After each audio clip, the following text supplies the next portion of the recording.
Olá, pessoal, bom dia. E aí, conseguiram fazer as atividades? Como foi? Muito bem. Hoje nós vamos ter a aula para fechar os conteúdos, certo? Por quê? Porque na próxima semana nós já temos avaliação. Então eu quero chamar a atenção de vocês, quero que vocês prestem bastante atenção aí na aula, certo? Para fazerem uma boa prova. Próxima semana também nós vamos ter sim uma aula de revisão. Então não precisam ficar tão preocupados, só que vocês precisam estudar bastante. Vamos todo mundo tirar nota 10. Hoje é dia 9/7/2020. Vamos dar início à nossa aula de matemática. Vamos fazer a correção das atividades, certo? Com isso a gente já vai retomando o conteúdo passado. E vamos iniciar também dobro, triplo, quadruplo e múltiplos. Então, a aula de hoje nós vamos fazer tudo isso. Vamos lá. Para a gente iniciar, nós vamos fazer a nossa correção da atividade da página 49 à página 52. Então, eu peço que vocês estejam aí com as apostilas na mão, certo? E façam a correção, deixem tudo certinho aí nas apostilas de vocês. Lá na página 49, diz o seguinte: uma leiteria fabrica manteiga em embalagens de 3 tamanhos diferentes: 1 quilograma, meio quilograma e 1/4 de quilograma. Observe as embalagens e copie a etiqueta correta em cada uma. Quando você observa aí as caixas, como você pensa e como você vai relacionar cada uma dessas frações? Então, a primeira etiqueta de 1 quilograma, nós vamos para a embalagem maior. A do meio, nós vamos usar 1/4 de quilograma, certo? Que é o que? A menor. E o meio, nós vamos usar aqui na última embalagem aqui. Vamos lá. Ontem Ana fez 1 litro de limonada e repartiu igualmente em 2 jarras. Hoje ela fez 1 litro de refresco de maracujá e repartiu igualmente em copos de 250 ml. Complete corretamente essas frases usando as frações. Cada uma das jarras tem 1/2 litro de limonada. A capacidade de cada copo é igual a 1/4 de litro. Então, é assim que você vai responder aí essas questões. Leia o rótulo da garrafa de suco concentrado de manga. Marque V nas alternativas verdadeiras e F nas falsas. Reescreva as falsas, tornando-as verdadeiras no espaço a seguir. Aí nós temos, a garrafa contém 1 litro de suco de manga. Vamos primeiro ler aí o rótulo. No rótulo diz o seguinte, ó: junte 1.500 ml de água ao conteúdo desta garrafa para fazer um delicioso suco de manga. Suco de manga concentrado. A garrafa contém 1 litro de suco de manga. Falso. A garrafa contém meio litro de suco. A outra: 1.500 ml de água é mais do que 1 litro de água. Verdadeiro. 1 litro equivale a 1.000 ml. 1.500 equivale a 1,5 litro. Então, é verdadeiro. 1.500 ml de água é igual a 1,5 litro de água. Verdadeiro. Para obter 1.500 ml de água, podemos encher 3 vezes uma jarra de meio litro de água. Verdade. 3 jarras de meio litro equivale a 1.500. Seguindo a receita do rótulo, obteremos 3 litros de refresco. Falso. Seguindo a receita do rótulo, nós teremos 2 litros de suco. Então, é isso aí. Página 50.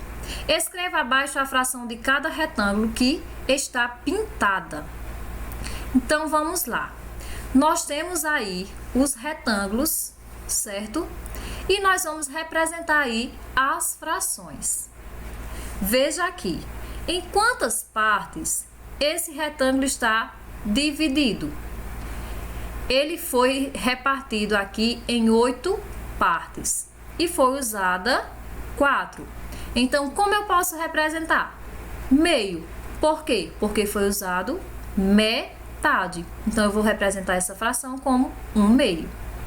Esse outro também foi dividido em 8 partes e foram usados meia parte delas. Então, eu vou representar como 1/2. Essa outra também foi dividido em 8, foram usados 4, ou seja, meio. Então, eu vou representar aqui como 1/2 também.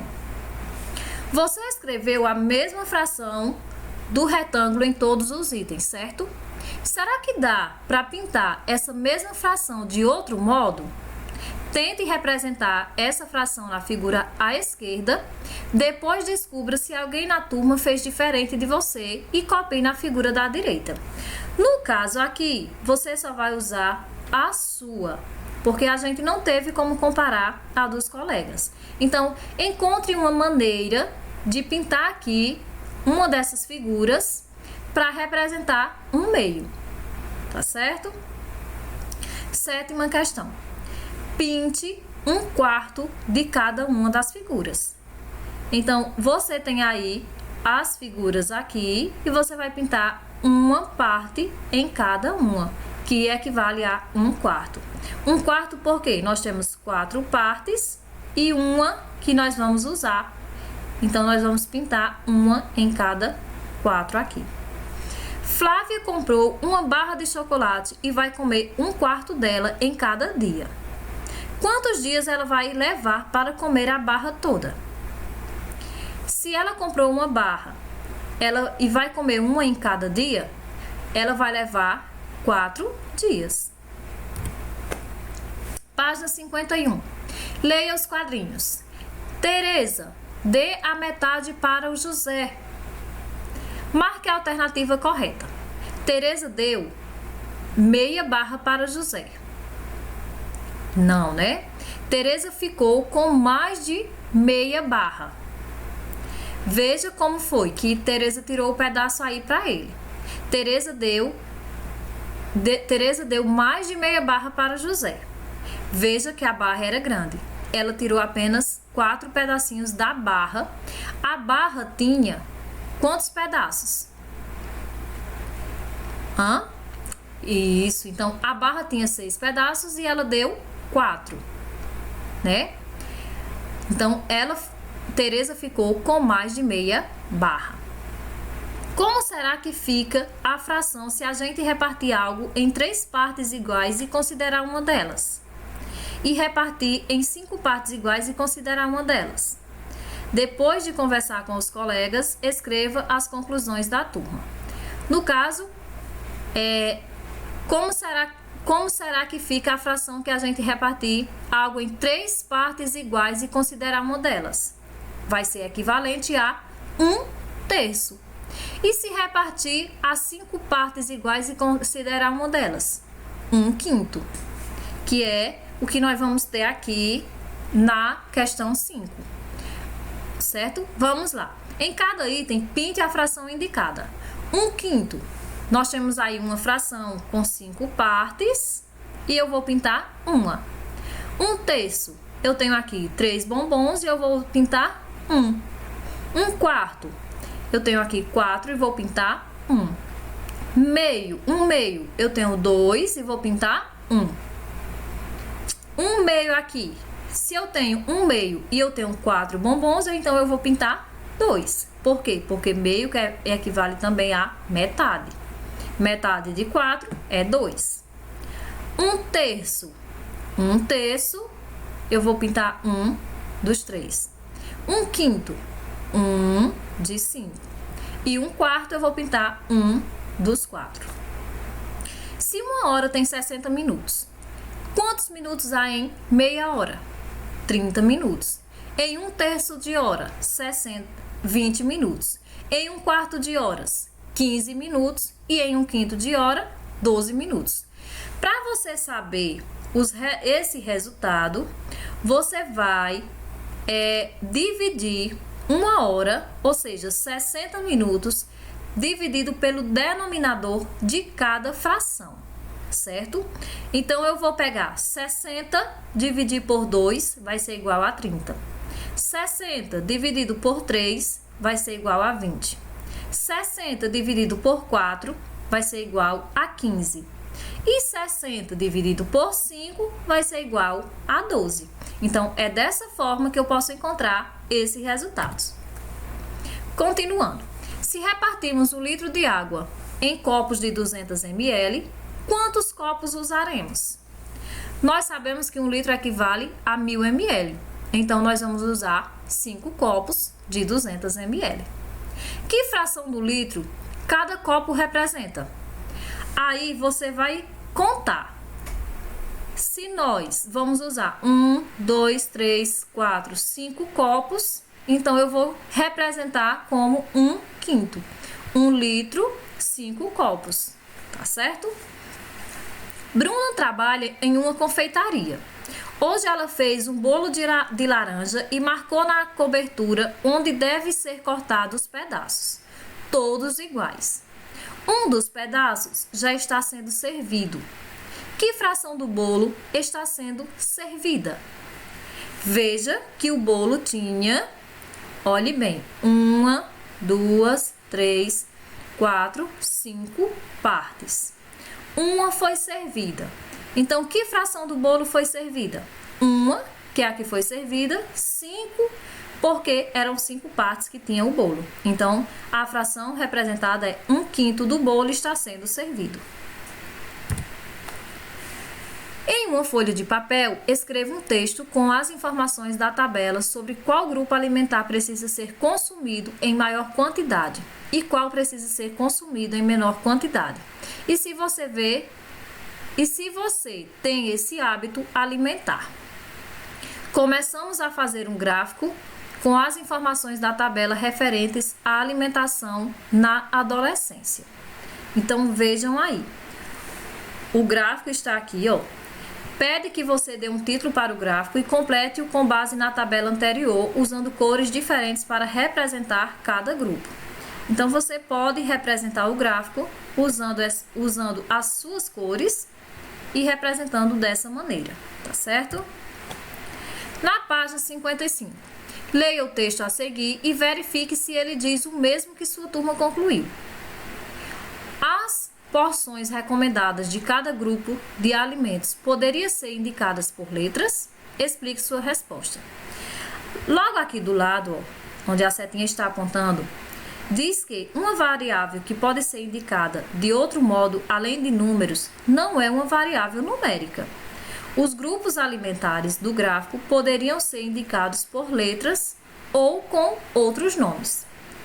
Então, a resposta da letra A. As porções recomendadas não podem ser indicadas por letras, pois os números indicam a quantidade de porções que devem ser ingeridas, tá certo?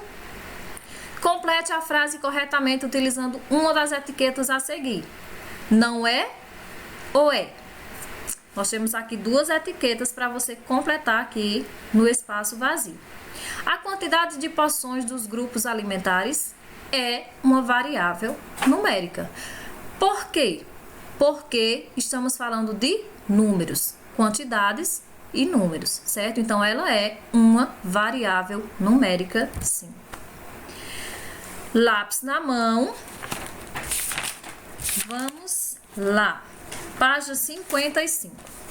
Para resolver essas atividades, você pode recorrer às informações das páginas anteriores. Então, nós podemos voltar aí nas páginas, observar para ajudar a resolver as questões 1 e 2. Por que você acha que os grupos alimentares estão organizados em uma pirâmide e não em um cubo? Aí, você pode representar a sua resposta aí. Uma das possíveis respostas seria a que tia vai colocar aí para vocês, mas isso não quer dizer que você vai apagar a sua e fazer a que tia colocou, certo? Mas você pode complementar a sua usando a que tia vai apresentar, tá certo? Para representar visivelmente a quantidade de alimentos que deve ser consumido cada grupo, a base da pirâmide é mais larga e mostra os alimentos que devem ser consumidos em maior quantidade. E o topo é mais estreito, ou seja, apresenta os alimentos que devem ser consumidos em menor quantidade. Então, essa pode ser uma das justificativas que é uma pirâmide e não um cubo. Releia o texto que trata das recomendações de alimentação para as crianças pequenas e para a sua idade. Quais são as diferenças entre as recomendações para a sua idade e para as crianças menores? A diferença são a redução pela metade da quantidade de gorduras, lá no grupo 7, e a diminuição de uma porção de frutas, lá no grupo 3, para as crianças de 4 a 12 anos. Letra B. Quantas porções do grupo 1 são recomendadas para você? E do grupo 8? Do grupo 1 são recomendadas 5 porções e do grupo 8 apenas uma. Em que grupo está o seu alimento preferido? Então, aí é uma resposta pessoal sua. Vai lá, olha na pirâmide e olha qual é o grupo que o seu alimento está lá. D. Escreva 4 alimentos que você come todos os dias e diga a que grupo eles pertencem. Aí você vai lá na pirâmide, olha os alimentos que você come e olha a que grupo ele pertence, tá certo? Página 56. Os alimentos dos grupos 2 e 3 são chamados de alimentos reguladores. Faça uma pesquisa para saber por que recebem esse nome e escreva sobre o que você descobriu. Aí, eu sei que você já pesquisou, já escreveu, mas eu trouxe mais alguma informaçãozinha aí que pode acrescentar a sua resposta. Os alimentos reguladores são de origem vegetal, principalmente as frutas, as verduras e os legumes. São esses alimentos que regulam as funções do organismo.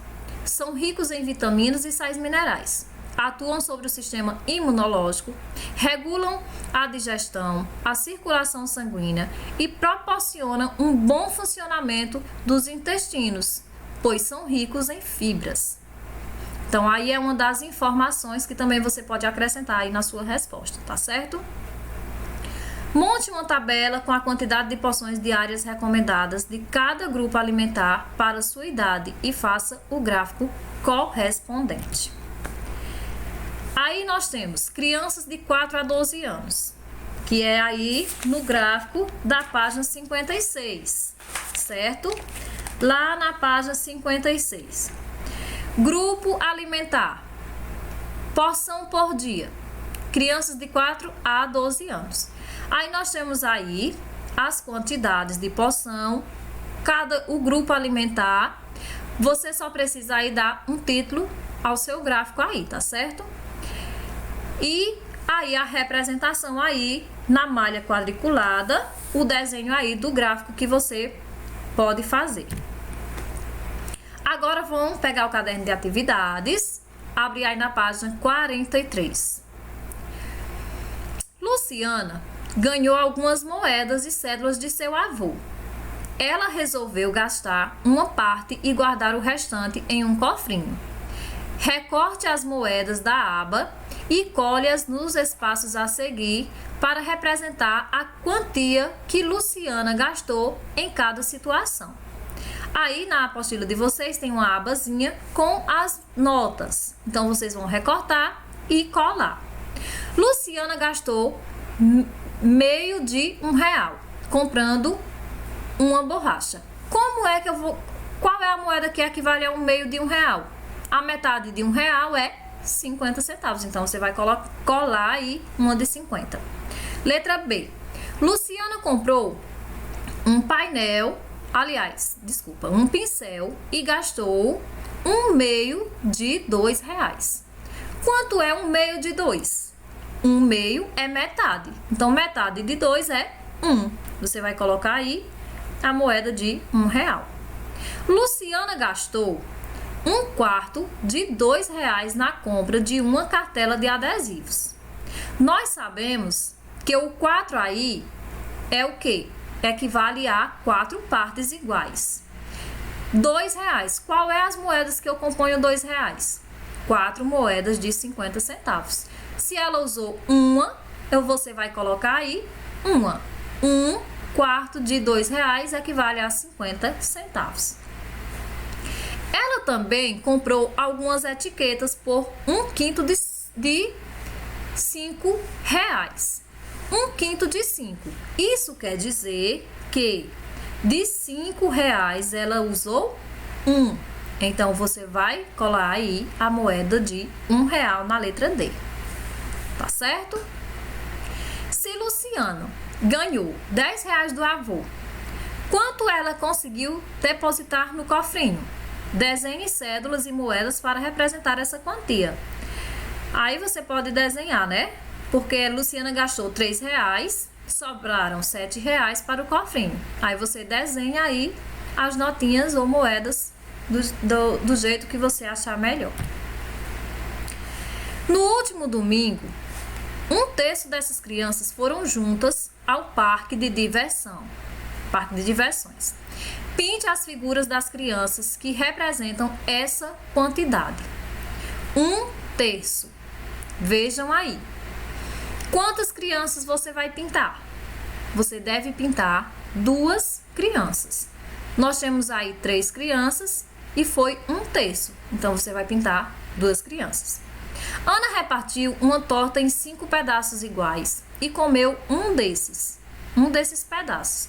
Que fração representa o pedaço da torta que Ana comeu? Aí, você vai representar como 1/5, certo? Porque eram 5 partes do bolo e ela comeu uma. O 1 foi o que ela comeu e 5 é a parte do inteiro, do todo que era repartido em 5 pedaços. O triângulo ao lado foi dividido em 4 partes iguais. Pinte a parte que representa 1/4 desse triângulo. No caso, você vai pintar uma parte, tá certo? Quinta questão. Vitor e Janaína compraram 10 balas. Vitor comeu 1/5 dessas balas e Janaína comeu a metade da quantidade total de balas. Vejam aí. Pinte de amarelo a quantidade de balas que Vitor comeu e de azul a quantidade de balas que Janaína comeu. Quantas balas sobraram?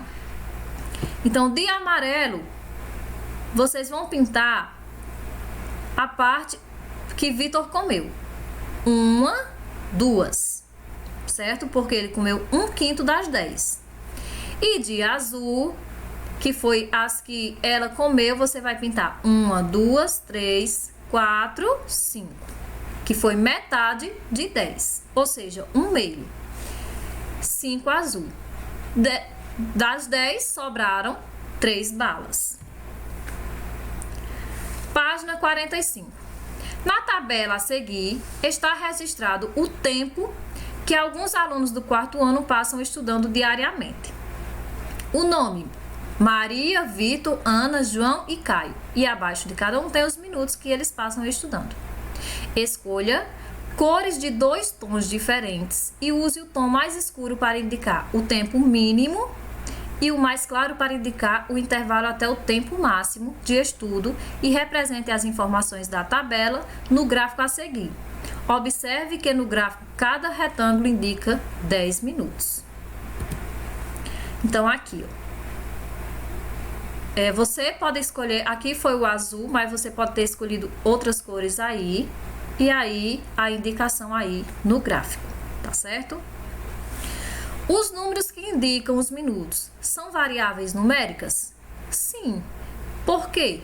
Porque nós estamos falando de números. Então, é sim uma variável numérica. É representado por números, que são esses aqui, ó. 10, 20, 30. Então, e equivale aos minutos. Então, é sim uma variável numérica. Qual desses alunos passa até 1 hora estudando diariamente? Maria, né? Veja que Maria vai até o número 60, que equivale a 1 hora. No gráfico a seguir, estão registradas as quantias mínimas e máximas que Lucas e seu irmão pretendem poupar nos 4 primeiros meses do ano. Vejam aí. Previsão da quantia a ser poupada aos 4 primeiros meses do ano. Nós temos aí o total de reais e os meses. Preencha a tabela com as informações do gráfico. Previsão da quantia, o título que você pode dar pode ser previsão da quantia a ser poupada nos 4 primeiros meses do ano. Se você colocou um parecido, não tem problema, pode deixar. Os meses, aí você vai colocar os meses que tem lá no gráfico: janeiro, fevereiro, março e abril. Reais, de janeiro, 3 a 6, fevereiro, 4 a 8, março, 2 a 5, abril, 4 a 6. Em que mês Lucas e seu irmão pretendem economizar a maior quantia? No mês de fevereiro. Quantos reais, no máximo, poderão economizar ao final desses 4 meses? No máximo, 25, né? E no mínimo, 13 reais. Agora nós vamos compreender um pouquinho sobre dobro, triplo, quadruplo e múltiplo. Para descobrir a quantidade de botões de uma coleção, Maria foi contando de 2 em 2, Cláudio foi contando de 3 em 3 e Regina de 4 em 4. Vou convidar vocês para pegar a apostila e acompanhar aí comigo na página 57, certo? Que tem isso aí. Aí, olha aí, Maria de 2 em 2, então foi 2, 4, 6, 8 e aí por diante. Cláudio foi de 3 em 3, 3, 6, 9, 12, 15, 18 e aí por diante. E Regina foi de 4 em 4, 4, 8, 12, 16, 20, 24 e aí por diante. Todas as crianças disseram que havia 48 botões na caixa. Como foi que eles chegaram a essa resposta? Dessa maneira, né? Os resultados, leiam aqui comigo, certo? Os resultados de multiplicação por 2 são dobros, por 3 são triplos, por 4, quadruplos. Os nomes dobros, dobro e triplo são bastante usados no dia a dia, mas o quadruplo não é muito usado. Mas nós sabemos que o quadruplo é quando eu conto de 4 em 4 ou o resultado das suas multiplicações. Para facilitar, podemos dizer que os resultados de multiplicação são chamados de múltiplos. Então, por exemplo, quais são os múltiplos aí do 2? 2, 4, 6, 8. Por quê? Porque são os resultados aí do número 2. Os dobros são múltiplos de 2. Os triplos são múltiplos de 3. Os quadruplos são múltiplos de 4. Certo?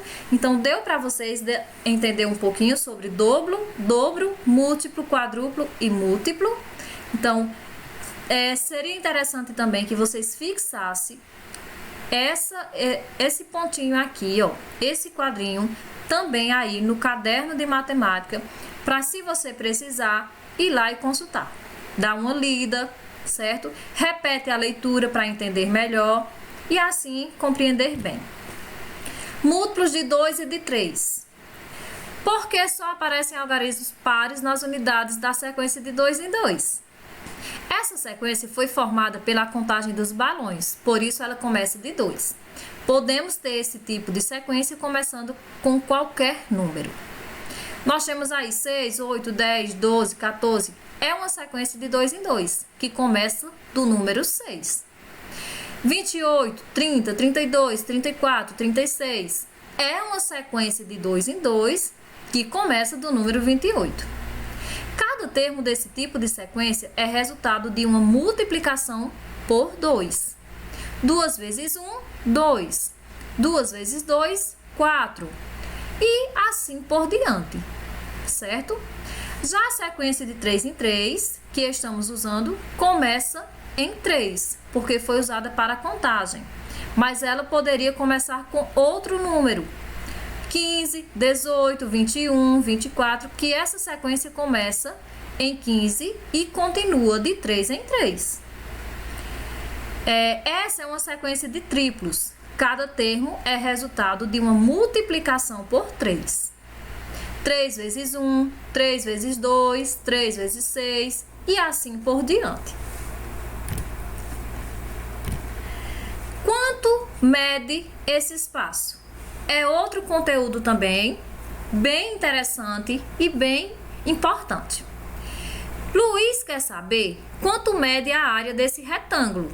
Os amigos se apressaram a ajudar, mas parece que não se entenderam. Veja aí Luiz com a perguntinha na cabeça no primeiro quadro aqui. Uma responde 24 quadrinhos, 6 quadrinhos, 96 quadrinhos. Cada um usou um tamanho de quadrinho diferente. Parece que todos têm razão, não é?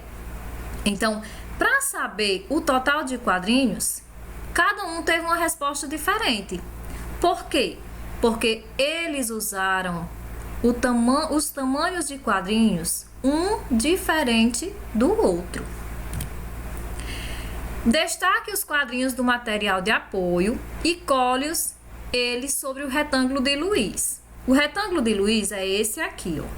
Então, você vai lá no seu material de apoio e destaca lá os quadrinhos, coloca em cima de cada um desses aqui do quadro de Luiz. Quantos quadrinhos você usou para cobrir o retângulo? Com certeza você vai usar 12 quadrinhos. Então, façam isso. Vá lá no material de apoio, certo? Destaca lá os quadrinhos, coloca em cima de cada quadrinho aí do quadro de Luiz, para você encontrar a resposta que ele quer. Por quê? Porque aqui cada um fez uma estimativa usando os quadrinhos que eles tinham, mas Luiz quer saber o tamanho do dele, certo? Agora você precisa aprender sobre esses quadrinhos que usou para poder explicar para Luiz, porque sua resposta é a melhor e é a correta. Vejam bem, ó, os quadrinhos que vocês usaram, certo? Ó, os quadrinhos que você usou aí, ele tem 1 centímetro de medida cada lado. Por isso, ele é chamado de centímetro quadrado, certo? Que é isso aqui, ó. É igual a esse quadrinho aqui, ó. Cada lado dele mede 1 centímetro, que foi os quadrinhos que você usou. Por isso, ele é chamado centímetro quadrado. Centímetro quadrado é uma unidade de medida de área usada para medir a área de espaços pequenos, certo? Que é o que a gente fez aí, para medir aí o tamanho dos quadrinhos de Luiz. O símbolo do centímetro quadrado é esse aqui, ó. CM e o doisinho aqui em cima, que significa quadrado. Então, CM elevado a 2 ou CM ao quadrado, tá certo? Agora é com vocês. Vocês vão resolver aí as atividades do livro didático, páginas 58 a 60 e 62 a 64. Lá no livro de atividades, a página 48 a 52. Quando vocês estiverem resolvendo, se surgir alguma dúvida, entre em contato comigo, pede ajuda, que eu estou à disposição de vocês, tá certo? Então, mãos à obra. Primeiro, vou dar uma dica. Leiam as questões mais de uma vez, tá certo? Que é para você compreender melhor e resolver correto. Agradeço a participação de todos e até a próxima aula, que vai ser a nossa revisão.